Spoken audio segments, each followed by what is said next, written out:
But I'm into it though. I had questions about seeds and trees. I just crumbled. Not a farmer. I'm big bamboo. All right, cool. So angles are looking good. Cool. So I might turn this camera on while we're talking. If I do that, just keep talking like normal though. It won't be on camera or nothing. They won't see it. If you want to talk to your audience, is these cameras right here. So if you want to talk to your audience, just look there. Or you can look at me. And yeah, that's it. You guys ready? You guys ready to start? Yeah. All right. You ready? I'm a diver. What wouldn't Jonathan or Jay? Jay. Okay. Jay. Okay. All right. I like to all respect right. people's names and what they like to be called. Indeed. All right. What's up, everybody? Welcome back to the world's greatest podcast. Yo, this episode is phenomenal because it's somebody's B-Day today. Hey. Hold on a second. Hit the bam, bam, bam, bam. Okay. It's my birthday. Hey, that was loud. Yeah. So we're here having a podcast birthday celebration with Phree Tha Truth. Welcome, Phree. Yes. How you doing? I'm awesome. Awesome. We're so happy to have you back in the space. You're a seasoned podcaster with us. Thank you. This is episode 2000. Whatever number we on. Go watch the previous episodes. And no, super excited that you're here spending some time with us on your birthday. I appreciate it. You know, I love being in the space, support everything that y'all be doing. It's always, it's just nice to have a space like this. And you brought a guest here. Who's this gentleman? I did. I brought my husband. What's up? Let me get some horns for him too. Hey. My husband here. What's your name, brother? What's going on, everybody? I'm Jay. Jay, welcome. This is Jay's very first podcast ever. So Hey now. You know. I got a knack for that, always being the first one. That's so funny. yeah. Super true. So which birthday is it? Do you want to tell the audience or It's the 40th. The 40? Yes. 85 baby? Yes. Wow. Yes. 80s baby in the building. We turning 40 this year, y'all. That's amazing. It's great. That's like so awesome. Did you like as a youth, like in your teens, think like I'm gonna be what's No. 40? You know what I mean? Like No. it's just so far away. It was so far away at that time, right? And then think that I would be here. But then you're here right now. I'm here now. How do you feel? Like how are you in the present moment? For the most part, I'm great. Mm-hmm. For the most part, I'm great. Ain't much to complain about. I woke up this morning at 5 a.m. to go work out. Oh, that's beautiful. You know, this year was about just making better decisions. Yeah. You know, I haven't quite hit the goal yet, but I think, you know, as long as I keep making better decisions, Yeah. it'll all add up to something. Yeah. You know, so just the fact that I spent most of this year working out, Yeah. that's a big up. You know what I mean? Big up for me. Yeah, Because yeah. I don't, Auntie don't do workouts. But this year I did. This year I did. Shout out to the Love You Club for having the challenges and the 5 a.m. workouts, because I don't see any other time I would be able to do it. Yeah. At 5 a.m. is clutch. Yeah. It's clutch. What's it like getting up that early? There's nothing else really going on. It feels good. Yeah. It feels good. I'm getting back into the routine because when there was a challenge earlier this year for the new year. So we went through that 8-week challenge, 45 days, Monday through Friday, 5 a.m. workouts. Finished strong, proud of myself. And then it was like, okay, I did it. I'm gonna go back to sleep now. Oh, yeah. Yeah. So she started up another one. I'm like, okay, I'm gonna start with y'all. And then it started right after Mother's Day. Yeah. And so like Mother's Day was really like good, a lot of food, a lot of other things, right? And so that next day, 5 a.m. was not happening. Yeah. I'm gonna be real. I'm gonna be honest. It just was not happening. And then like the rest of the week just rolled on with it. Like, you know what? I'm gonna start next week with y'all. I'm gonna jump back into it. Yeah. And so I was like, nah, man. I was starting to get a little lazy. I'm gonna be honest, and slacking. And I was like, nah, man, let me get back into it. I got to start back before I turn 40 so I can, you know what I mean? Like, I got to start back before I turn 40. So that was awesome. I was there with them this morning and, you know, they played the little happy birthday song and we all danced and, you know, felt the love at 5 a.m. Yeah. And it's just been a good day, man. That's beautiful. That's so dope it's a monumental age, but you really don't look any different than when I first met you. It's like the realness of black don't crack is not like, as long as you don't do it. Yeah, don't do the crack. Don't do it and you won't. You got to take care of that melanin, y'all. You got to take care of it. You know what I mean? Like some things were naturally given, but you also got to take care of it. You know what I mean? So yeah. So Jay, you are new to Arizona?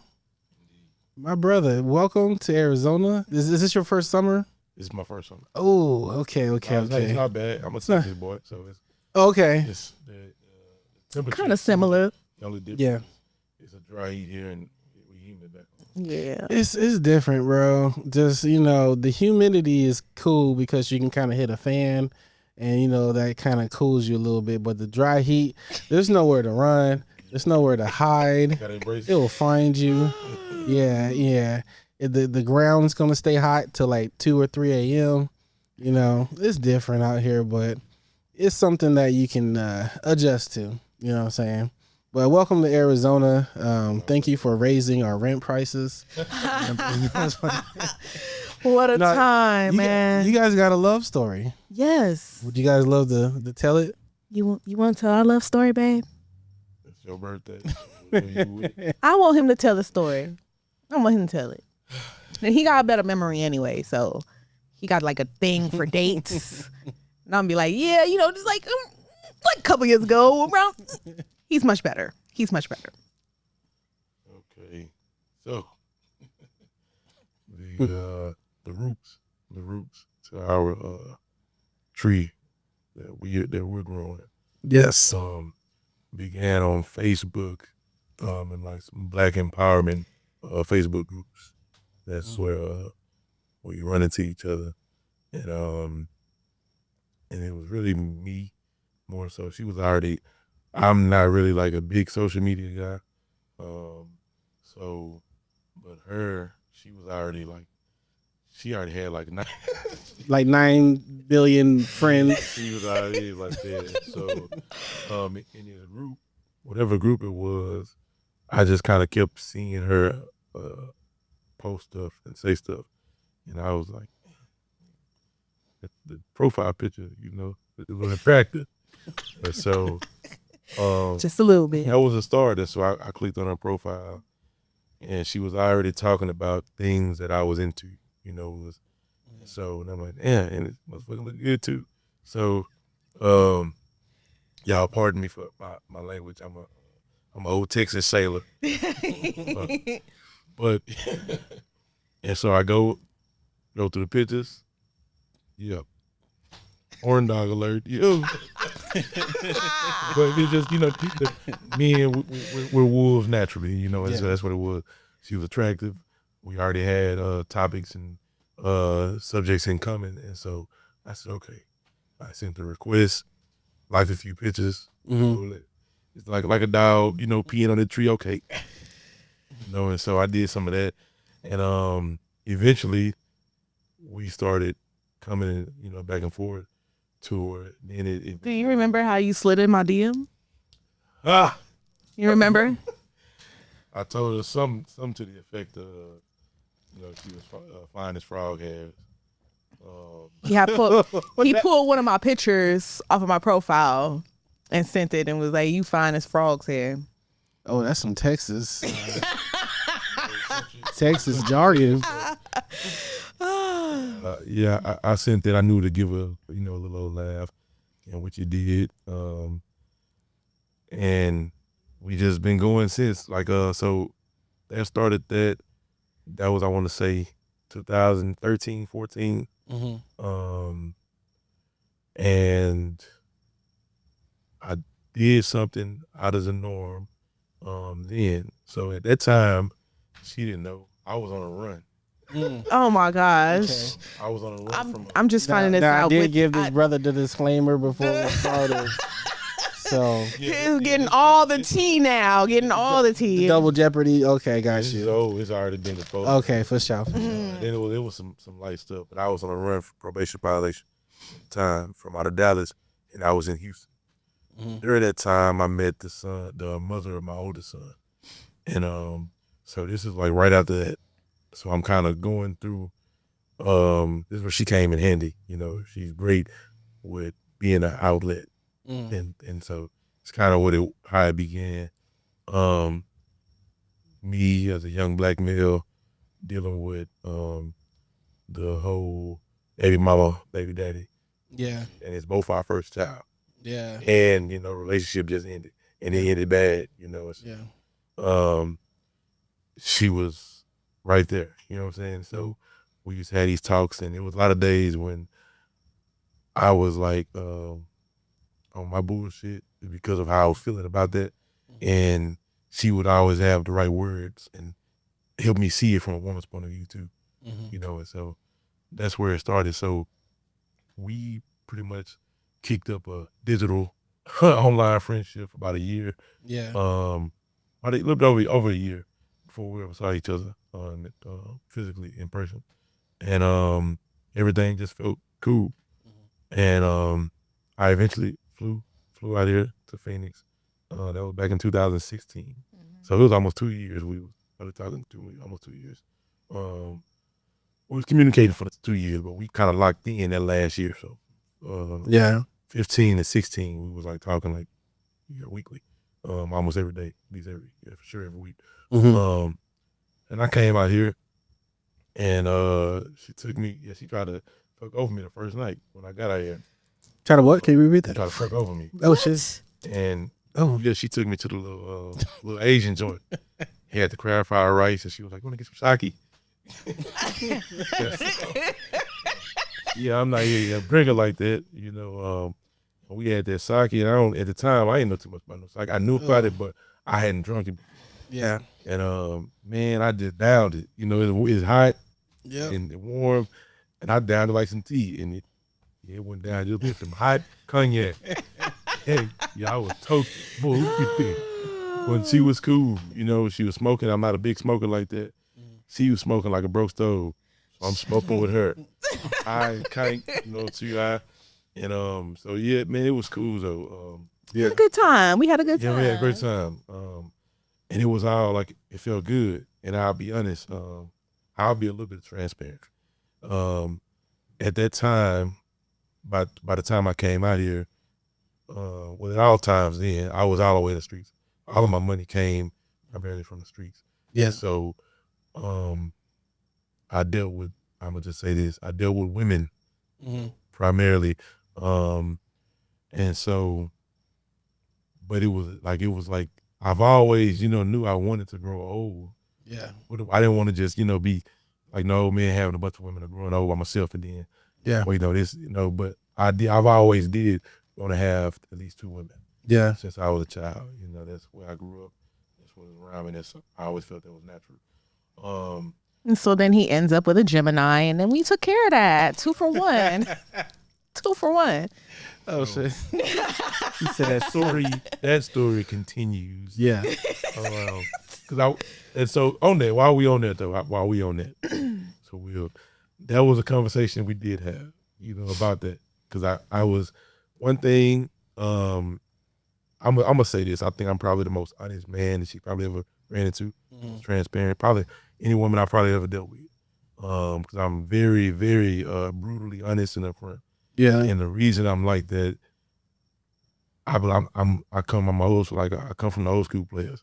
Yeah. And what player to me is, it's not about me hiding one woman over here, hiding no. Player to me it's about honesty. Yeah. And I'm gonna have my way, and you're gonna know. Yeah. I'm not gonna hide it from nobody. And so I let her know. When she knew from the first time, she always knew, but I told her this. I was like, hey, because she let me know she was, by this second time I come around, she's into E5, and so she's very strong in it, and it helped her come a long way. But I told her, I was like, hey, I've always wanted to have, multiple women, at least 2. I said, I can kind of dial down. I ain't got to have 3, 4, 5, 6.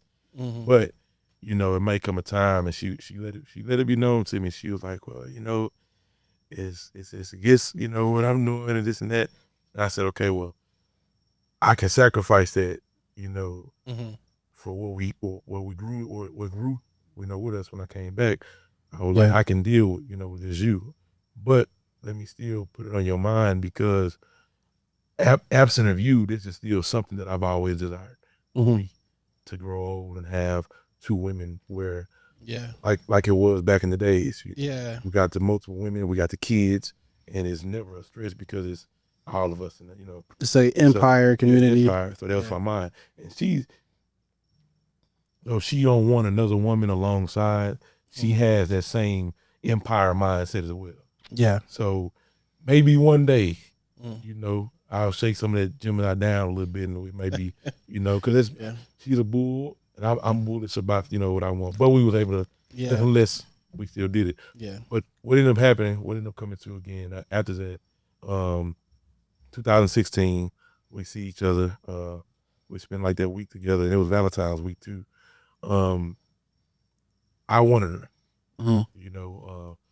I was prepared to kind of leave the streets alone, and I made that known to her during that moment, because in that moment I didn't have no other women attachments right in that little space, and I was hustling another way, and we tried to work it, and to where she was, trying to make a play to move to Oklahoma, which has been right up the street from where I was in Dallas area, and she ended up coming back to me and telling me what her thing was. She went and had the conversation with her kid's father. Mm-hmm. And she didn't want to, and I respect this, I respect this. She didn't want to take his kids away to another. Mm-hmm. Yeah. And make sure, be that like where now he can't be there physically for, with his kids. Yeah.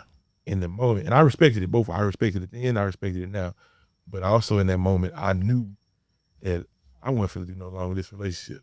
Yeah. I wasn't even gonna play the type of game with her or with myself, and so what I did, it was probably, some people may consider it cold, but I just cut ties cold turkey. Mm-hmm. Removed it from Facebook. Yeah. Was that an emotional thing? No. Or it wasn't emotional. Or was it not like a non-emotional thing? Non-emotional. Yeah. Cause I was looking at it like, it's almost like, I looked at it like this. In the space that we had, that we shared with each other for that week, I was really feeling her. Yeah. And our day was mutual. But it was also in a situation where in that moment, at that age, in that time of my life, I wouldn't leave in Texas. I didn't want to leave Texas. And so it was just like, it's kind of like a situation where you got something that you want, and it's in arm's reach, but you can't really just get it. Yeah. And I was like, I'm not gonna do myself like that. I can't have you, so I don't want to see you either. And that's all it was. So I deleted it from Facebook and went along with my life. Yeah. And the other thing was also the flip side to that. I knew that when she told me she wasn't gonna be able to do the Oklahoma thing, I was going all the way head first back into what I was doing with the women. Mm-hmm. And I didn't want to dirty up clean soul. And so I've always been that type of, like, if you're not a person that I don't think that's willing to get dirty, I'm not gonna bring you to the mud either. Yeah. And so that's always been my thing when I'm in the streets. Yeah. You don't bring people who, some people, they don't give a damn. Yeah. They'll bring the pastor's son, the pastor's daughter. That's not me. Yeah. I've always been like a great judge of character, and I can read people's soul, and I can tell, nah, you're not built for this, no, you're not. So I'm not, you stay doing what you're doing. Yeah, no, I feel that. And I also want to, we'll get to that, because what's interesting to me is like how people pivot from the streets, to make that choice. And then also being an ethical person, like a lot of street, like people associate streets with so much other things and criminality, but you can still be an ethical person. Like the choices you make are what you make, but a lot of people make their own bed. So it doesn't mean you a good person or a bad person. It's just you put into certain circumstances sometimes. Choices. Choices. Yeah, choices. That's it. It's like you got people that practice different spiritualities or different religions, and they do horrible things. Exactly. Yeah. And you got people that maybe they pimp, or they sell, they're prostitute, they sell drugs. Yeah. But their spirit is good. Yeah. Give back. Yeah. Do toy drives, and they feed people that they never publicize. Yeah. So I don't believe in the good person, bad person. I believe good decisions, bad decisions. Yeah. Choices, good acts, bad acts. That's what I believe. So when did you unblock her? She wasn't blocked. I did delete her. When did you undelete her? So in 2019, 2018, I got back in line with one of my older cousins, and we became Facebook friends. I was learning the credit repair and all that stuff, and in different law, and he was on the same thing. He's a Morris brother, and so when we became friends, for whatever reason, on his they have like on Facebook, they got like that with like 4 to 8 people they have like right there on your friend list. Yeah. If you have your friend list public. Yeah. And she was right there. Oh shoot. And I was like, yeah. And so I asked him how if he knew her, and he was like, I don't know, probably some group or something. And so I went and requested her. Yeah. And she added me. And we didn't, like I said, we didn't say nothing to each other. I think I probably like I said, I liked a few pictures or something like that. But that was it. Maybe liked a few comments. Because I know some comment liking because I be getting my little Facebook memory sometimes. Yeah. And I see if you on post I had that she's commented or she's liked on it. So it's like she liked to comment. Yeah. And a few of the photos from the year. And so, but it wasn't until November 23 that we made direct contact again. Yeah. And it was me that reached out. Coming out of a situation from the past lifestyle, but that also a situation that it was like it started in the old lifestyle. Yeah. I made a child with this woman, so we kind of transitioned to almost a more moral type of relationship, but not fully. But that was kind of that relationship was ended, and it was already bad. And this particular day, something happened, and that was like this last straw for me. I was like, yeah, I'm not gonna, this is gonna be the end for me and this woman. And like a few days later, she made a post, and the post that she made is like, if you ever watch women on social media, when they are, don't take offense. I think I know where you're going with this. Women will show you when they want to be when they're seeking again. Yeah. Or at least when they're done or trying to be done with what they're dealing with. Yeah. And so she posted something and it kind of caught my eye, so I reached out. Yeah. I hit her in the inbox. And but she was honest. She was like, hey, I'm still in the situation. I didn't like go and say, hey, you want to be my woman? It wasn't like that. But I said enough things where it kind of led to like, like what you got going on. Yeah. And she was honest and transparent. Like, I'm in a situation. She didn't down the brother. She didn't down the relationship.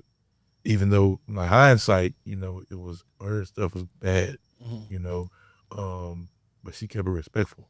Yeah. And I respected it. And so I said, okay. So I didn't say nothing else to her. But we did end up having a conversation. That's what it was. We had a conversation. She did agree for us to have a conversation. So we exchanged numbers, and that's what it was. We had the phone conversation, and that's what she told me about. She was in a situation, and she kind of, I'm gonna use her words verbatim. She had an emotional outburst. Is that right? Because like cussing you out? Not so much. Damn near cussing. A little bit. Yeah. She a little bit. She didn't like cuss that, like cuss me out, but she cussed. Yeah, and it was basically. It was a reminder because we did have like this crazy connection. It was like a very, like, the bond was just very instant. Like, this my right here. And so like it just made everything like flood back. Like, wait a minute, like, I really have feelings for you, and then you stopped talking to me, and then I couldn't find you on Facebook. It was a lot. Yeah. And like, so I had to get it off my chest. Because from your perspective, he was just gone. He was just gone. Oh, He was just gone. And I was just like, and then he's back. yeah. And then like, I you know what I mean? Like, I was in my situation. I had a little situation going on. So I was being respectful of my situation and the man I was dealing with at the time. Yeah. So I kind of like, I got somebody I'm dealing with. Yeah. But then it was just like, wait a minute. I still ain't forgot about what you did in 2016. And She gave it. So were you both feeling at that time like, all right, how can we get out of this situation so we can get together? it wasn't like that. So it It wasn't like that. okay. How was it? All right, for me, Someone send this video to your exes. you can send it to mine. For me, I had already made the conscious decision that I was done. Yeah. You know, but it was a sensitive situation. So kind of what it was just like, I didn't want it to end because, I'm like, damn, this is the second, black woman that I've made a child with. And that's why I think I also stayed longer than I would have stayed, Trying to make that work. Yeah, because I don't want to keep on, I don't want a second broken home, go from broken home, Yeah. But in that moment, November 23rd, this shit dead. And so, but I was still, I'm gonna stick around. For me, what it showed me, it wasn't like, okay, I'm looking to jump right into that situation. I knew she's still way in Arizona. I'm in Dallas. Yeah. But what it was what it showed me when she cried on the phone, I got action. So I will. So now, let me get this game to the ladies out there and to the men. As long as a woman will show or display or exhibit any type of emotions, whether it's angry emotion, sad, any type of emotion, for another man or for any man, there's still feelings there. This should help for people who haven't fully got over somebody. Yeah. Fast.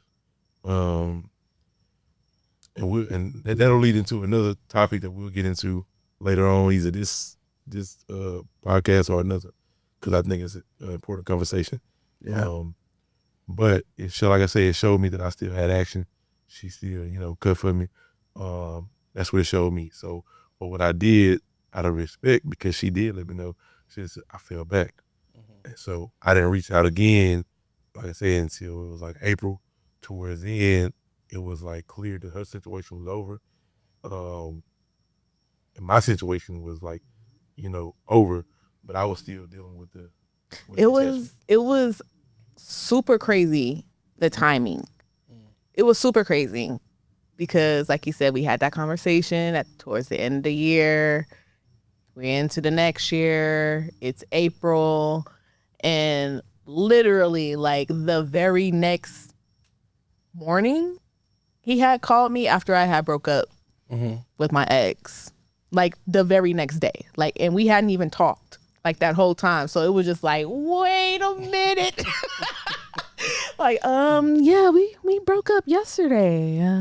And that was coincidence? Yeah. Oh, wow. Yeah.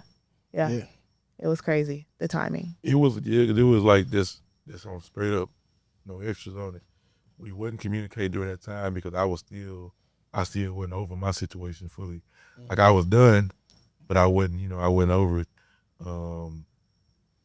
And so it was just, it was like, yeah.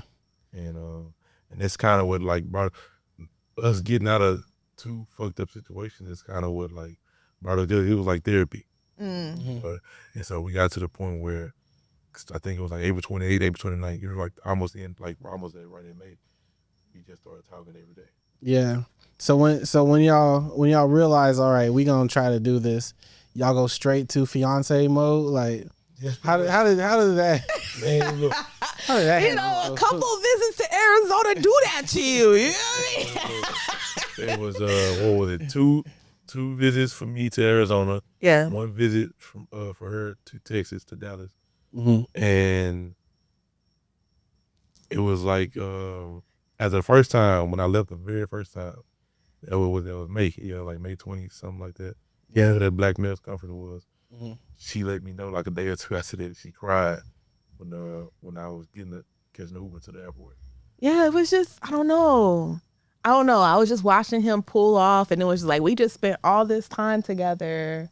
Yeah. We just spent all this time together, and you're going back home, and you leaving me. Sprung. You know what I mean?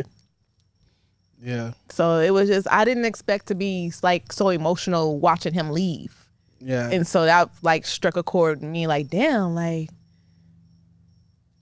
So y'all had to figure out this issue of distance.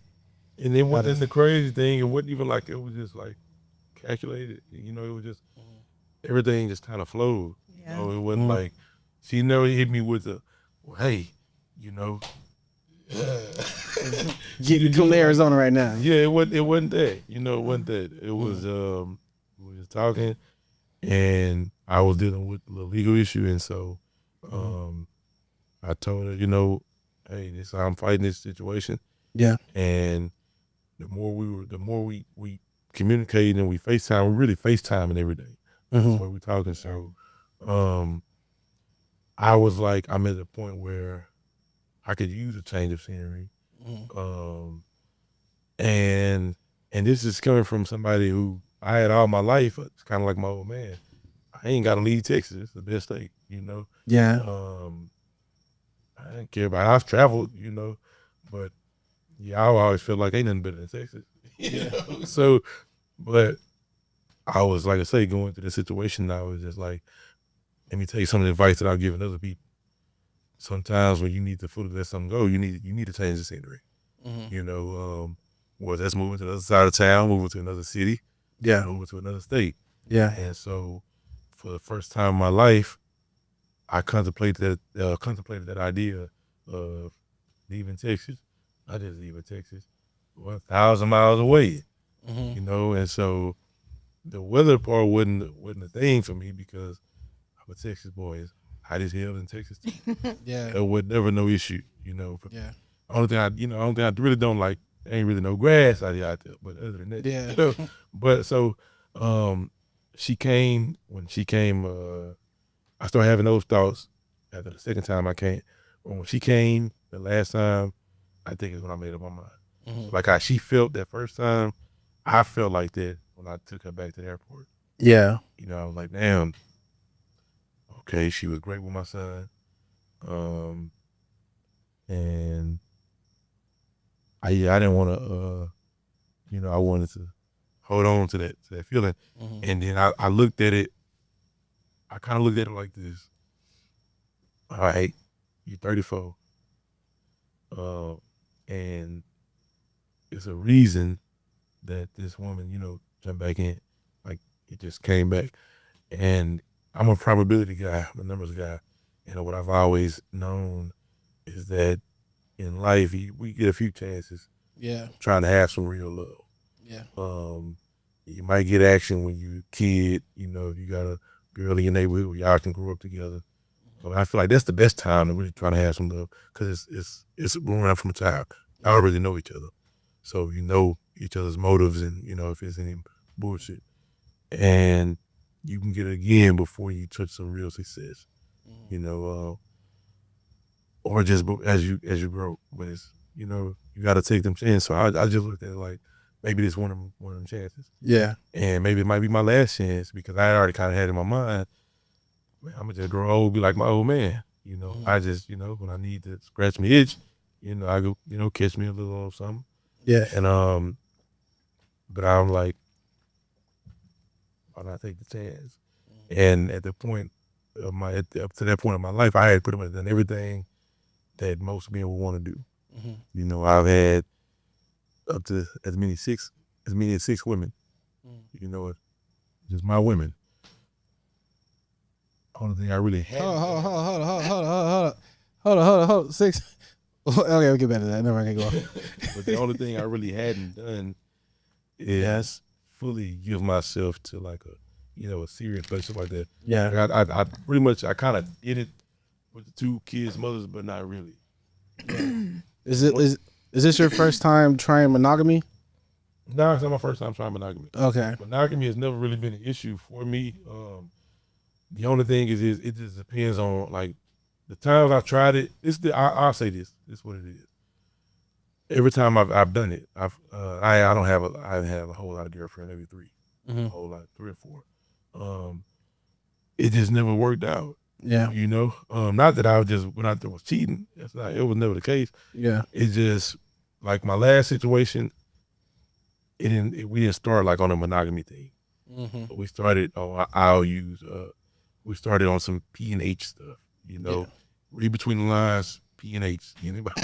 So, and I tried to make that into a monogamy thing. Yeah. Because when I met her, I was trying to leave that lifestyle. Yeah. And I was actually trying to, I was getting back into like the consumer law and just law in general. And then I was trying to go get my CDL, you know, and then it was really her that like kind of gave me that bug. Oh yeah, this is why I want more than one woman, you know. So she wasn't able to stand up to the pressure of how I like to run my business in that particular lifestyle. Yeah. Yeah. So I got another woman for her. Actually got her friend. Yeah. You know, and so that's interesting because like growing up, that was my first look at like non-monogamy was in P&H lifestyle.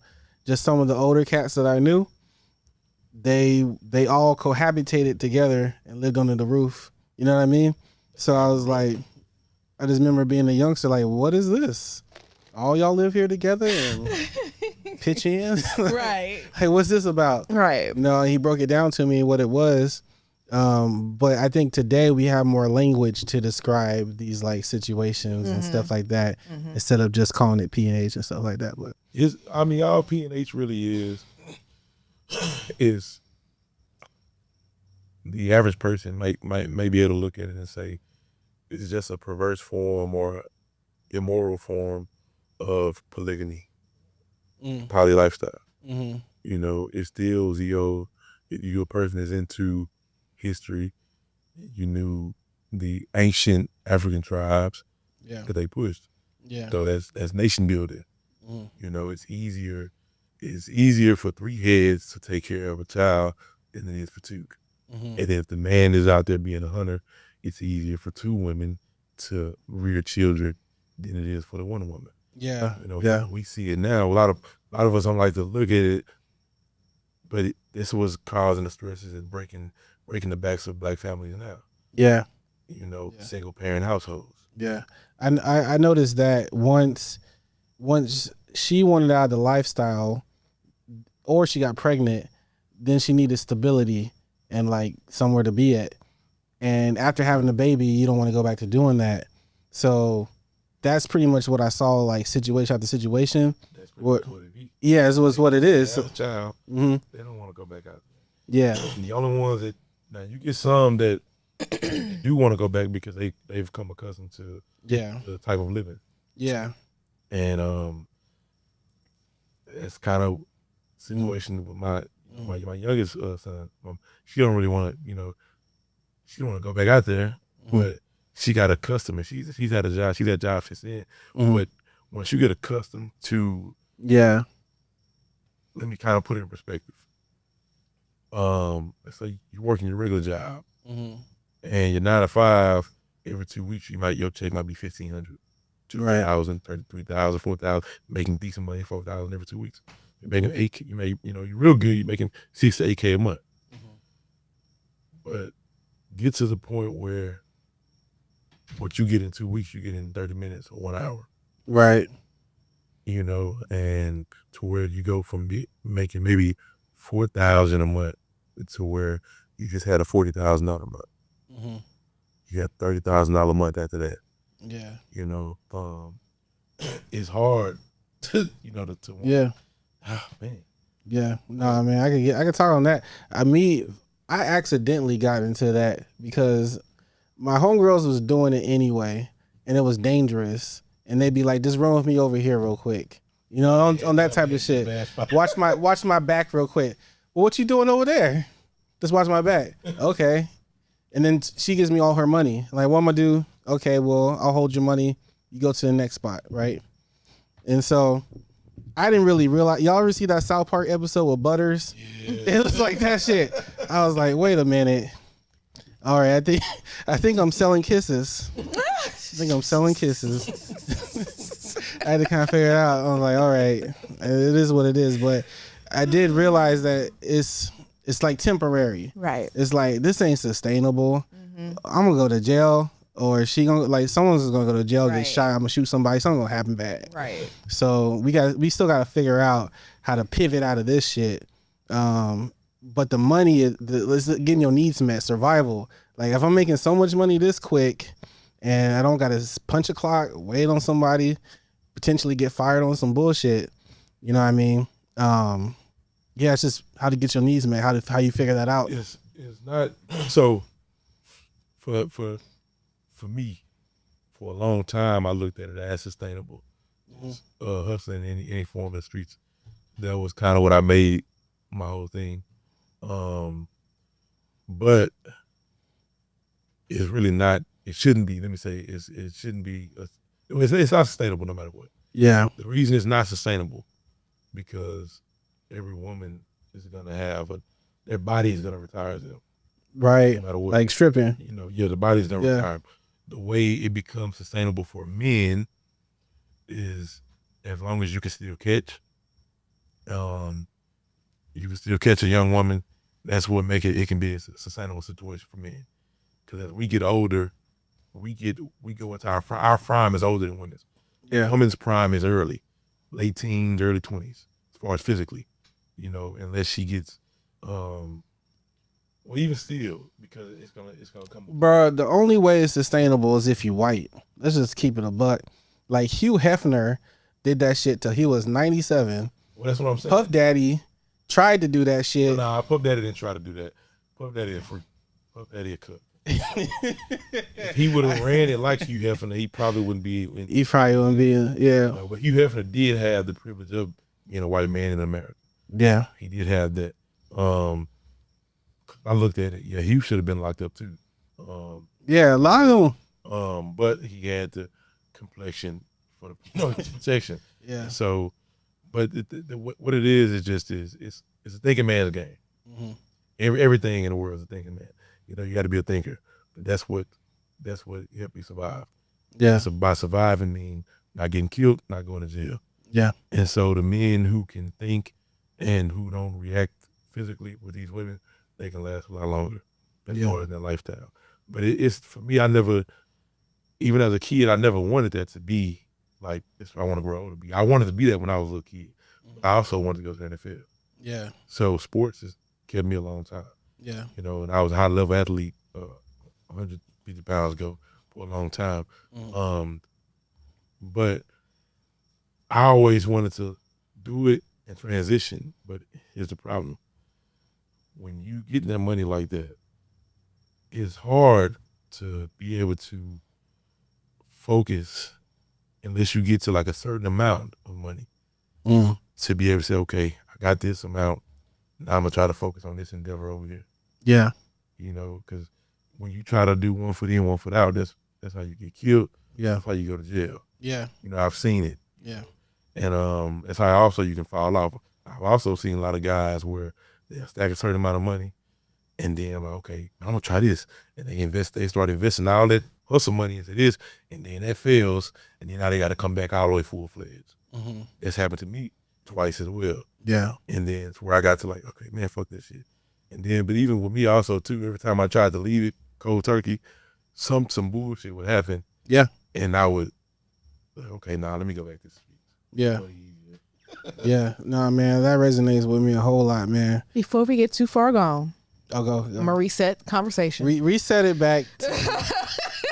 Nah, bring it. We gonna reset to the second visit So yeah. Yeah, because I want to get in. Arizona. I want to get into your first year or two of being to the proposal. Mm-hmm. So that second visit. Street life is crazy. No, it's fine. But the second visit, like I say, I was already kind of tired from the streets, and then even before that, with the legal situation I got into before that, I had already went cold turkey. So I actually went cold turkey back, like really, I don't say November because I was dirty, but pretty much January. Yeah, exactly January because that's when the split became official. January 24, I went cold turkey from the streets, because my son was with me, and so, and during that time, basically, I was like, how do women be doing it? I'm a single parent, you know what I'm saying? That was me, like legit. It was literally getting up every morning. I'm in school, still in school, working on my degree, and it was school, gym, get my son to bed, get up in the morning, daycare, gym, law library, school, Uber, Lyft. You know, that's what I became, like a full time. Yeah. You know, that's what I did. And so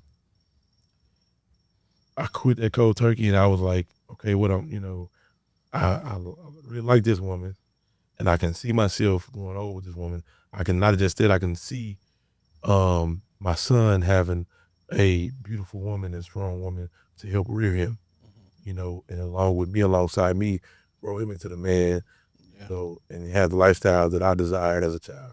Yeah. You know, multi-parent home. And so I kind of made that decision then. And so I really made it before the second trip.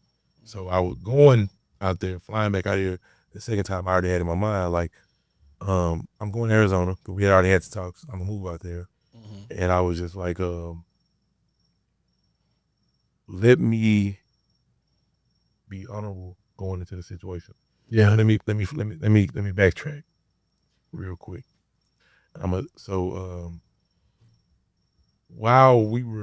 I had her deleted from Facebook, she reached out to me one time. She reached out. She had, I guess, like a moment that, you know, bills got tight. And so she asked me if I could, you know, assist her, in which I had before. But when I needed before, I didn't have a woman, bringing women. This next time that she did, I had 3 women. And so I didn't want to just have to, you know, feel like explaining myself to her and feel bad about why I'm explaining why I'm not finna send you this money. Yeah. So I just ignored it. You know what I'm saying? And so, and I told her that. I ended up telling her when we linked up back again this time around. Yeah. And I said, I'm honorable in everything that I do. And so I was honorable to my women in that past lifestyle. Let me be honorable to this woman by going into this type of lifestyle too. Yeah. And so what I didn't want to do was do some shacking up shit. Yeah. So I said, okay, I really didn't want to do no marriage shit, but if I'm gonna fuck with this woman and she wants me to fuck with her the way she wants to be fucked with. And in return, I want her to fuck with me the way I want to be fucked with.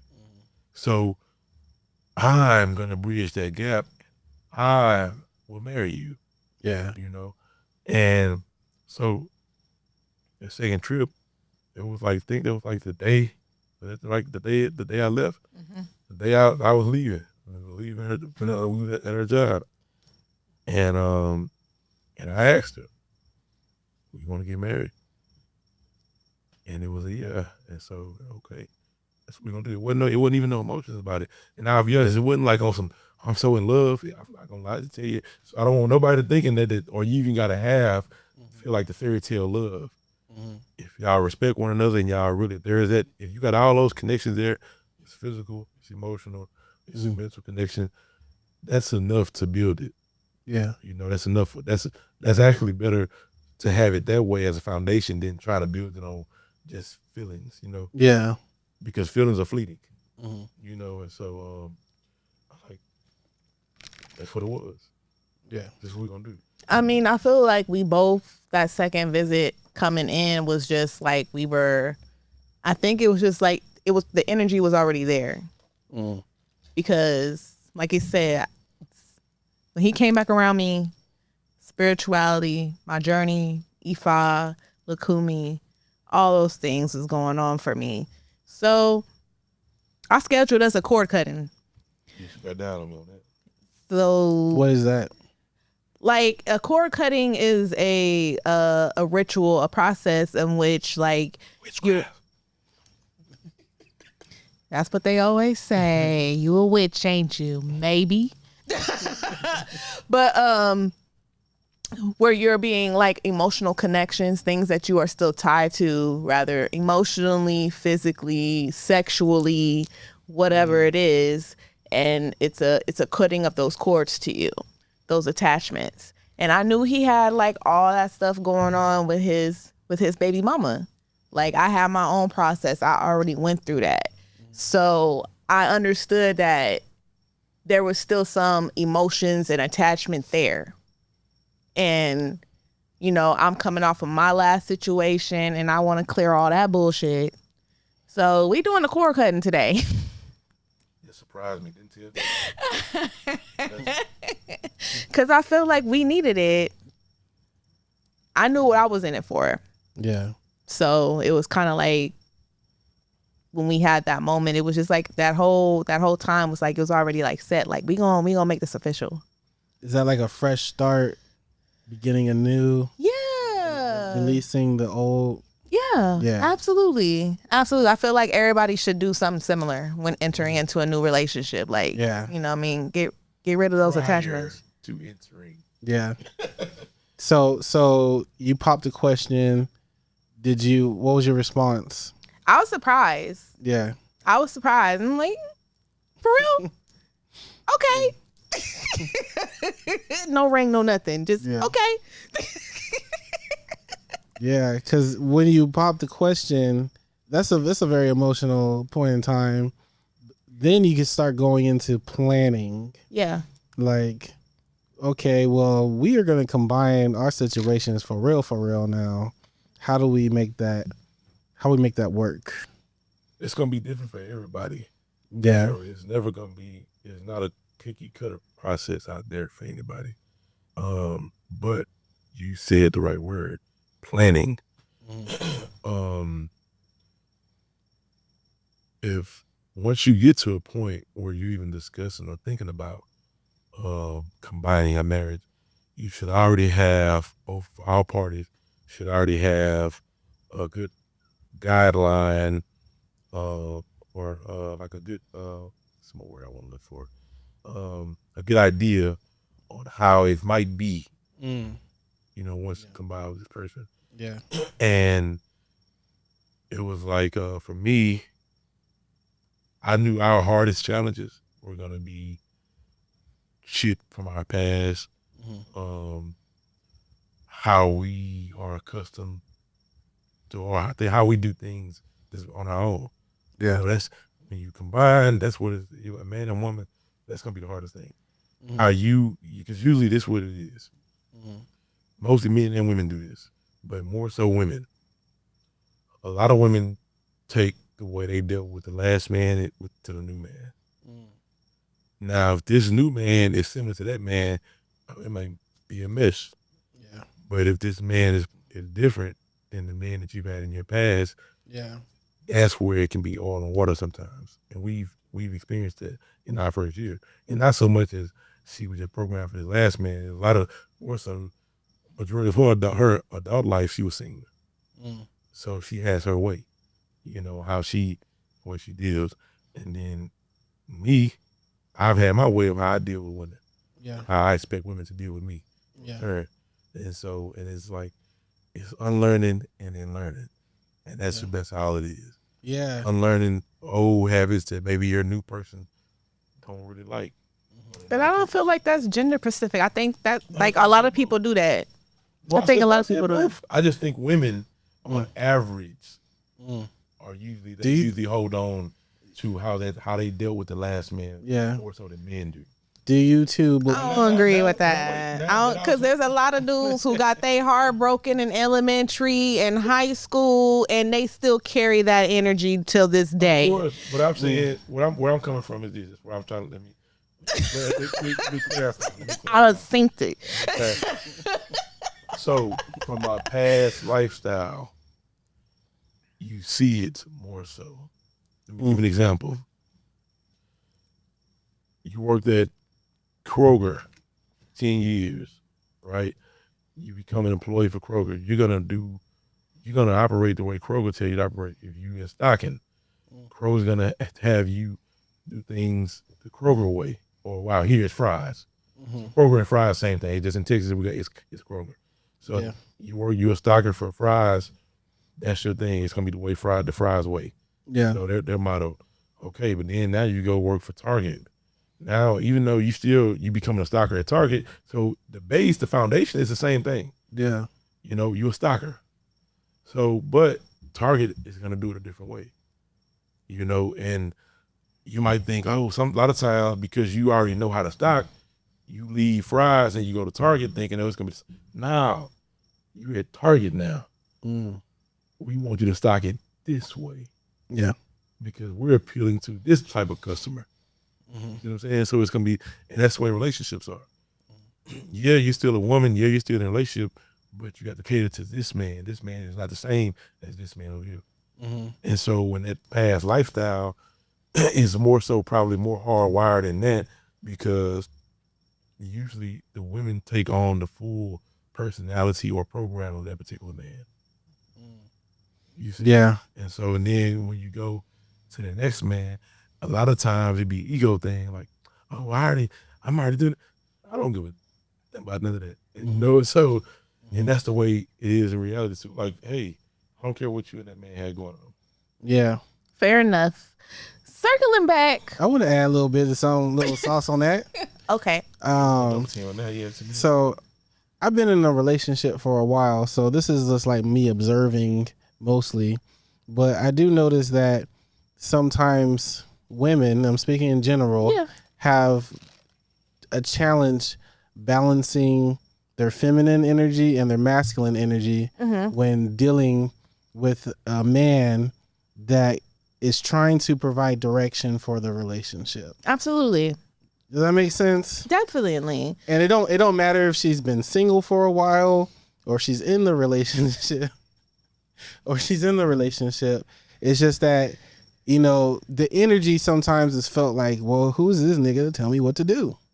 And you have to have some type of leadership in certain areas. You have to buck breakers eventually. That's all it is. Book breaker.